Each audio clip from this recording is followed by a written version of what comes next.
All right, Ryan Scoopenhausen. How are you, mate? I'm pretty well, thanks, Jamie. How are you? Very, very well. Do you reckon there'll be many that'll be going for old Schnackenhausen this week? Um, I think there's a few, but I've seen a bit more interest in Teddy just because Roosters run home, a few others, but there's a few pod options, especially for wing fullback, that you can go to with some of these guys out now. Definitely. We'll get into that pretty soon. Made 609 for you this week. What are your thoughts on the week? Yeah, it was all right. I didn't expect to do heaps with only 12. I thought I'd make a little bit, and I did bet 1,000 ranks, which I was pretty happy with. I mean, 8 can 5, a lot have him, so that hurt. If you didn't have him, basically you made a lot of ranks. So Hands made his 41, Sipley made 44. That made the 85 we were looking for, or whatever it was. So That's that was right. that was happy days. Nice. And then hands pretty solid. Really, the main annoyance there is obviously a lot of scores in the 30s, and you missed out on a Kaipi's ball with 51. So Yeah. that was probably the frustrating thing there, mates. And heading into this week, good to see there's a few green dots on that bench of yours. How many are you coming into the week with before trades? And then what are some general plans? I think because it keeps changing all the time with guys rested. Yeah. I One, think two, I three, four, five, have six, I think I seven. have 7 missing, Yeah. potentially more. So I'll very likely be using minimum 3. Um, but now I have to reevaluate my strategy a lot because, well, Murray had to go and get involved from the bench. How interesting was that, Hayes? Have you ever seen a sin bin from the bench? No, definitely not. And yeah, I reckon if it was like that's what DC was blown up about, that it should have been a send off, because if it wasn't a club game, it would have been a send off for sure. Mate, but you're talking about your future plans. What about my current plans, Olakau'atu? Oh, mate, that everybody's dropping like flies. It's like, oh, Carrigan's in a moon boot. This person's suspended because they were fighting. This person's suspended because they were fighting. Mitch Moses tore his bicep. The year of injury carnage just continues to rain down on us. And yeah, I don't think we're going to have any trades left by round 27. Yeah, and that's probably a quick note I want to throw out there, that I'm seeing a lot of people sending it with 4 trades, and we expected that, right? But I think a lot of people, just probably that one extra. Yes, it's gonna, because we have everyone available. The trades you are gonna make are gonna net you more points. Like I'm seeing a bunch, just something as simple as like KO Weeks to a Josh Curran. Like it's the same sort of price range, likely to get an extra 10 to 15 points this week, but for me, I think saving that trade and leaving yourself with 5 instead of 4 for 7 weeks. It's 7 weeks left after Yeah. this week, so that's I've helpful, right? I've started to be of the opinion with how brutal round 19 and now round 20 is looking. I'm of the opinion that you just shouldn't trade anyone unless they literally drop off a cliff and lose half their points. Like if for some reason Change of role Max or Plath didn't go well at hooker, or like somebody like Sharp who might score 15 points off the bench from now on, or something like that. You get rid of them, but you don't get rid of, say, uh, a Sipley if he starts just scoring 30 or 35 for the rest of the year. It's a tough one because you want to make these trades. And most years we have the ability to do these trades to better players to get a gun team, but most of us don't have the team value or the trades left. So I think we're going to be very careful. If you're trading down out a green dot, it'd better be worth it. yeah. Well, we saw that with Dylan Brown. Obviously, got a bit of luck there with Moses' injury. He becomes a guy that you probably want now. So selling Yeah. him when he was underperforming a little bit just seemed like a mistake. And it could have worked out. It also hasn't worked out in this scenario. So, but yeah, looking at guys like Plath, he's priced at what, a 40, 45, 46. If he was to average 43, which I still think is fairly low for him, like a couple of points away from where he's priced at, or someone's 5 points away from where they're priced at. Like if Fainu at 553 comes out and starts hitting like 37, 36, it's still fairly close to where they're priced at, and they're playing every week. Like Yeah. it's got to be more value in the end, right? With we know it's going to come. Oh, 100%. I think it's going to come down to probably about round 24. If you haven't been savvy and kept at least one or two for there, you're going to start to have a lot of players with 15 and 16 just for the run home. And then you're missing potentially 30 points a game from that 17th man or 35 points. And that's all of those weeks left in the year for that 5 point upgrade that you made in 1 week. So I don't think it's really worth it. Yeah. Hey, and you've got a very interesting team for that. So you've got King, who's done basically for the year almost. You've Yep. got Aiken is definitely done. Yep. Sharp, if Ponga was to get injured, he'd come back in. So like there is some scope for maybe holding him a week. Like if Ponga plays this week and gets injured, Sharp's right back in. So like you could muck around with that one. You've got Talangi in hands, who yes, they're out this week, and maybe people are selling them. Well, you've got Hines as well. So for you, you don't need to trade any of those guys out this week, but some people might be looking to try and do that. And, Talangi at 478K, if you can get him to score anywhere between 35 and 40 going forward, for hands, anywhere around that 35 mark, Yeah. it's going to be pretty helpful in the back end, right? It's a hard one to work out. Oh, 100%. Like about 3 or 4 weeks ago, we are all complaining how we couldn't wait to get rid of Hands because he was scoring 20s. And now you might want that 20 points a game compared to playing with 16 all the time. So it's it's a tough one. He was high on my trade list heading into round 19 and beyond. Now I'm not even really thinking about him that much. Yeah, well, when you lose King and Aiken in 1 week, and yeah, Hines obviously a couple of weeks ago as well. So yeah, it's super tough, and things change that quickly, doesn't it? And that's Gutho could get injured and Talangi goes to fullback. Matt Arthur gets injured and then Hands just plays 80 every week like he did on the weekend. Like there's so many things that could happen, and that's probably something you need to think about there for sure. Like Iro at 554, he's just an automatic hold for the season. Yeah, you look at Fainu and these guys, they're automatic holds. Sipley maintains 35, 40 minutes off the bench. Why would you sell him?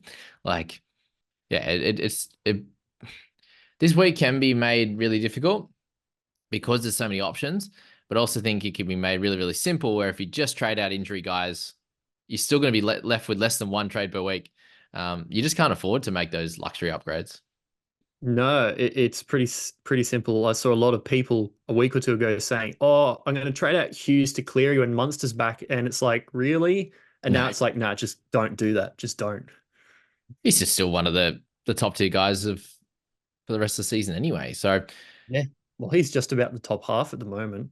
yeah, exactly right. So let's look at the who's hot, who's not list then, just to make sure that this is correct. And the first four are Appy at negative 277.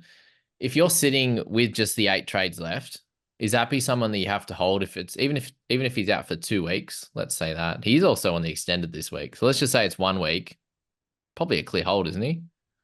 Yeah, if you've got a hooker who can score points for you in that position, just hold on to Yeah, that's him. fair. A 1 or 2 week thing isn't really a problem now unless you're actively buying them, like maybe a Murray. So I don't really agree with that one so much. Cool. Yeah. Okay. So if he was your only hooker, then maybe you could sell him, but you could probably find someone else to sell. Yeah. But if you're at what 11 or 12 trades, you could probably sell him, and that'd be fine.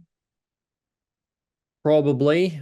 It's one of the ones you can, because the more weeks they're out, the more it matters closer to the end of the year. 2 weeks out of 7 is worse than 2 weeks out of 12. 2 weeks out of 5 is worse than 2 weeks out of 7. So if we get to the end of the year and you are somebody who has 3 or 4 trades more than most, then you can make some really interesting trades based on that, but not if you're down real close to the limits. Yeah. And it's probably only in this list then Hands, Talangi, and Brown that Yeah. you question. Brown should Brown definitely swap not. to the other list now. Yeah. Yeah. People are saying that like a few people asked me that is Brown a buy now. So yeah, very, very interesting. All right. On the who's hot list, Jai Gray, would we say no to him now? Well, now that he's not going to score you that buy round points, Yeah. probably he's If probably Latrell comes just back. priced himself about too much, and it's closer to Latrell. So it was go early or don't. Yeah, maybe AJ if you're going to jump on that one. They've got Tigers this week. That's where the excitement is probably. But yeah, in terms of all the rest of the buyers, Murray has to come off that list now that he is going to be out. And a few people asked as well, do they play this week and then serve their suspension? Nah, they're just gone for this week. Fafita, Reed Marnie, cracking picks, Barnett, Curran, Starling. You've got Starling still as a good purchase. I do personally.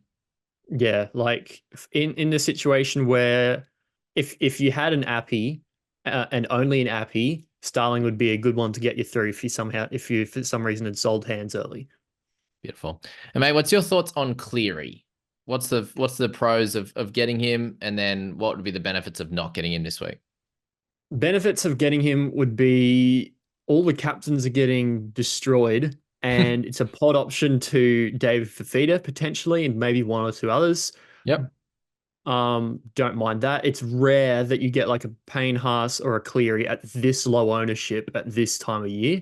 However, we've already seen they've been coming out and saying Luai is going to share kicking for at least this week to ease it back in, and you're buying somebody who's had a history of hammy injuries, coming off a couple of them in a Panthers that are solidly entrenched in the top four.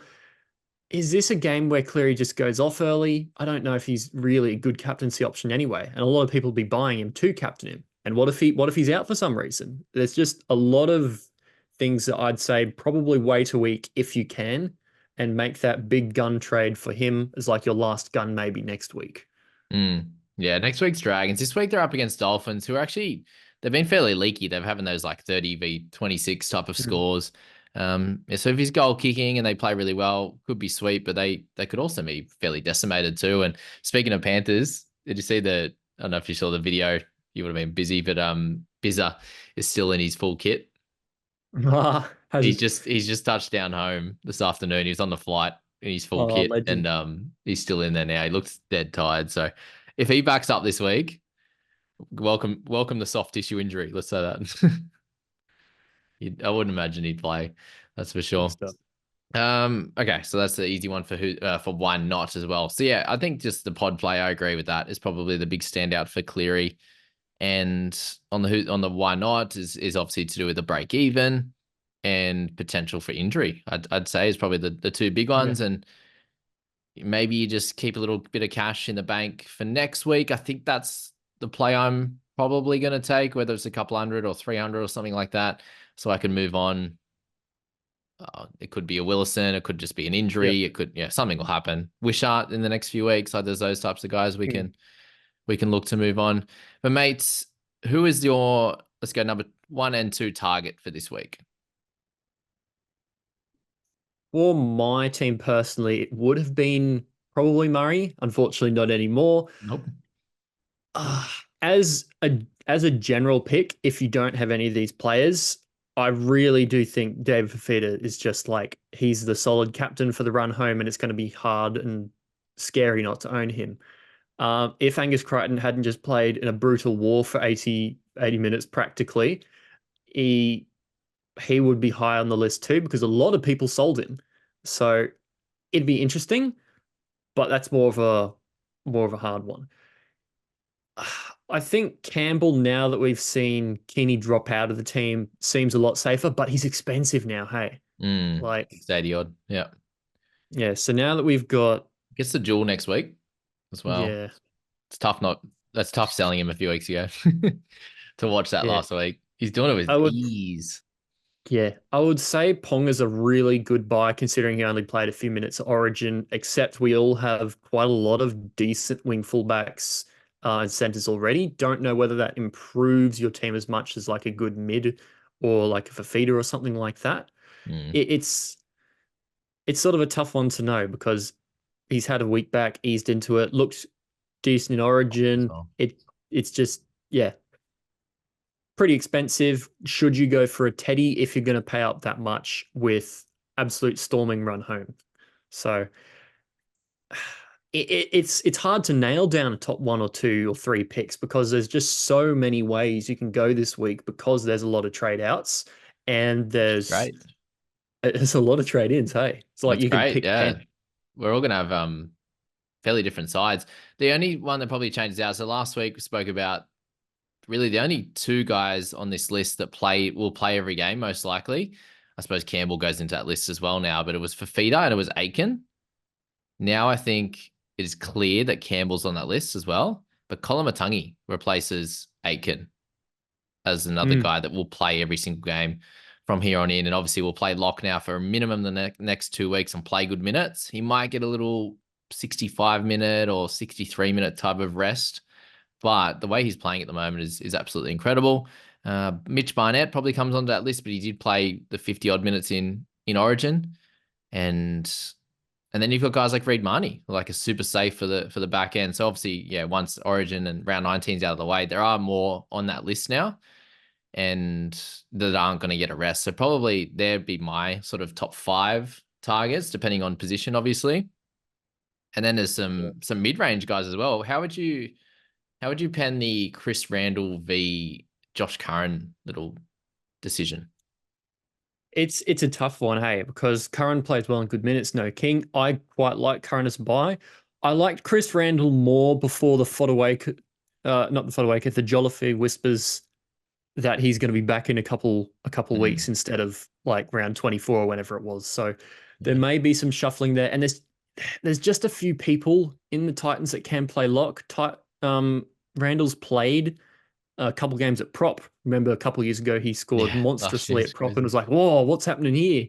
And we got all excited in one of the preseasons as well after that. So I think there's potential for him to do like a Max Plath type thing and roar into a 50s average. But there's also a lot of people who can potentially move around, and maybe he goes back to hooker a bit, and his scores drop there. So I have gone off him slightly with the news that Jamin Jolliffe is going to be coming back shortly-ish. Mm. But like, if you're willing to take that punt, it could still really play off.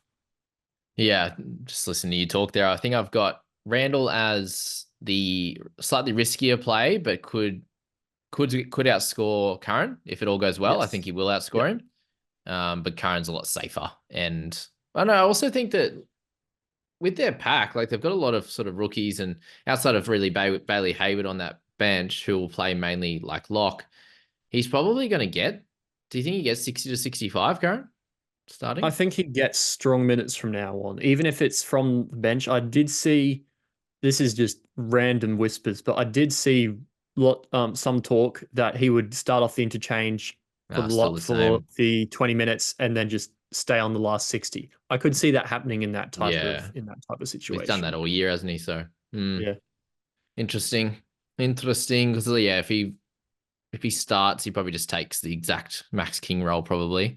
Um, yeah, interesting. I think they're both great picks. I don't think you're going to go wrong with either, Mhm. which would be good. I suppose you could potentially go a little bit wrong with Randall. So, Yeah. but it might be in a few weeks rather than like the next few. Sorry, yeah, rather than he should get good scores for the next few and then go from there.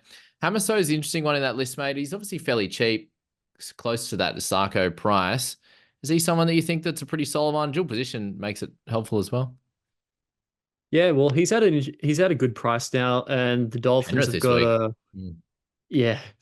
Well, this week he might have a low one, but No, heading Roosters soon. home, heading home, there's no more buys.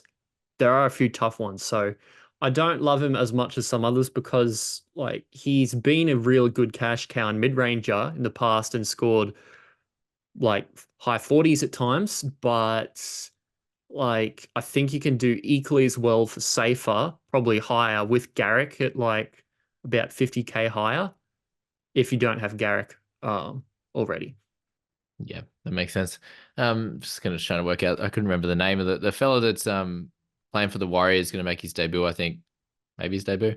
A lot of people asked me about him as a cash out. What do you think on that situation? Just with getting a cash out that may stay on the bench, may play 15, 20 minutes, unsure at this point. Would you buy someone like that at this point of the season, or This, is that maybe like around 24 type of play? I think His so. name. Like the strategy keeps changing this year because the amount of trades we have left changes. Like we said, oh, it's too early for cash down, too early for cash down, and then we've gone, hang on, a cash down that may score 15 or 20 and then maybe be a red dot is not what you want when you got no trades to get a green dot. So Halasima. There you go. It's just hard to predict what's going to happen with him. Does he fall off the bench into the reserves in a week or two? So we know that Toku Harris is out for the season now, so there's a spot or potential for I there. played But last like, game. There you go. yeah. So if that role is typical for him going forwards, it's okay. But also like, surely you've got other guys. The short summary of this round is surely you've got other guys. There's an Aitken, there's a Max King, there's a Hines that happened the other week. There's a lot of other stuff you could potentially do to get guns instead of cash outs. Yeah, that's right. Because the semi sells at a good price. Like I've got Aiken, Olakau'atu, potentially Trey Fuller if he stays on the bench. Like that, and I Mm. had 300k in the bank. So three mid 600 guys, and yeah.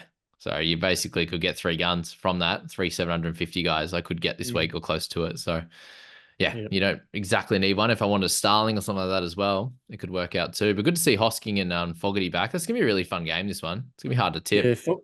I reckon Fogarty's actually not a bad shout for a smoky that not many Mm, will own. We saw he was kicking ridiculous meters at the beginning of the year. I don't think he'll do that instantly straight away. Happy days, nothing changes because the team's a little different now, and it's at the back end of the year. But if he starts off well, he could be someone interesting to pivot to who could get you a 55 average. 100%. I like that for sure. Just something to note with Halasima now, I've looked into it a little bit. We've got guys like Bunty Afoa, we've got Jacob Laban, who have both spent, and Tom Ali as well, both spent plenty of time on the park this year. And if he happens to struggle a little bit or something like that, he could just be Mm. dropped. So I probably see it as maybe a slightly better like super coach play, similar to that with Leataua. With he's really cheap in super coach. He's 320 in fantasy here. And like, does he keep his spot? Do we see, Montoya come back in the next couple of weeks? There's a few things that could happen in that setup. Do you actually like Roger better on a wing I than center That's a anyway? hard question, hey, because he's good, but I don't think he's been utilized as well as he could be at center this year. So give him a Yeah. go at wing, um, and hope that opens up his Rogerness, I guess. Yes, the Rogerness. 100%. 100%. Yes, any sort of cheapies that stand out to you? I've got Cheekam, Hayward, and Starling. How would you rank them? Would you pick one over the other? Is there anyone else that stands out? Cheekam depends on how good you think Jacob Host is, and Yes, that's the other that's thing, about isn't it. it? Mm, Yeah. yeah, okay. And then Starling or Hayward. Hayward's only a half, which is wild because he starts lock all the time. Yeah. When's the next duel? Is the next duel about to Next week, I think. next week? That Yeah. could be, yeah, Haywood. Mhm. Um, well, going forward, what sort of Yeah, if he can score 35s, maybe even 40s at his price, I actually don't mind that. Don't think you'd want to stick him in your starting halves, obviously, but solid bench option. Jared Like, Hayne. but yeah. God. Um, Hayes Perham. What a man. God. Yeah, 351. It's cheap enough that works. You expect some decent minutes. Should play the rest of the year. That's kind of like where you're at with these. Hey, if you're spending this money, you're just banking that they play the rest of the year and they can score somewhere in the 30s and be a 17th man at worst or 16th pretty if it much. if it gets to that point, I suppose. Yeah. Yeah, I would have him second. I'd probably put Starling first because they've shown a couple weeks now that he's can play more than 50 minutes and move around a bit. So like if if he stays there at his price, I don't think there's really many other options that can score what he's going to score if he stays there. So high 40s type average at 372k, that's somebody that you jump on and just sit on your bench for the year. definitely. All right. Any other of those players you'd like to talk about? Um, I've had a lot of people ask me about, oh, is Jack Whiten still a go? Look, I think he's scoring well because Rabideau's going well, and it's sort of hard to know where where he'll average out at because he's priced now not quite 40, but he's getting close to it. And if he can average 45, that's still okay. But like it would have been great to do it couple of weeks ago. So I still think he's okay, but yeah, don't wait much longer, or it'll be basically like, why are you buying him at that price? Yeah, he's in my side for this week currently. But it's a good point. Price at 38. I think probably the main difference, like you could just go by 5'8" through his career, and it's in that like low 40s, isn't it? Yeah. 46, but that's for a long period of time, and obviously at different points when his Raiders were struggling a little bit, then he'll be hit and miss in the 20s and 30s. But Mm. the big difference probably this year and why I'm a little bit more excited is that the base stats are up. Like the meters gained going to be fairly similar for the most part, but he had games of 30, 40, 60 when he's at the Yeah. Raiders. He has not hit under that all year in the, 5 games that he's played, 5/8. His lowest is, he was 40 at halftime. He's 94 is his lowest. So that's up. The kick Yeah. meters are massively up. He only ever really kicked for, you'd have games here where he picked 403 kick meters. He got 54, 424 kick meters. He got a 52. He did have a 27 in 442. So he's Yeah. not prone to a low one. But for the majority of Yeah. his career, he's been lower. And then recently that last game, 548 kick meters was massive. So that definitely I helps, think but it there's still I some think it worries. helps that Latrell's also off again for another little while. It just keeps his kick meters high. And then Tigers this week. Yeah. There we go. Maybe won't So, kick, maybe they'll just score tries. yeah. If we were past the Tigers game and you just looked at it from there, you'd probably be like, oh yeah, decent pick, but that Tigers thing just stands out to me. Um, at least he'll be there all year as well and has the duel. So there's plenty of good things Yeah. for him. Mate, while we're here, let's have a look. We got a little shout out while we're here to the legends in our private group that are killing it. We have 19th, 29th, 37th is our top three, which is pretty crazy. Do you reckon Mitch is a gun. Is this the third year he's top 100 in a row? oh, not Got to sure be about the one close. before, but yeah, the 2 years of private group he's done. He was just behind Very us well. actually last year in the end.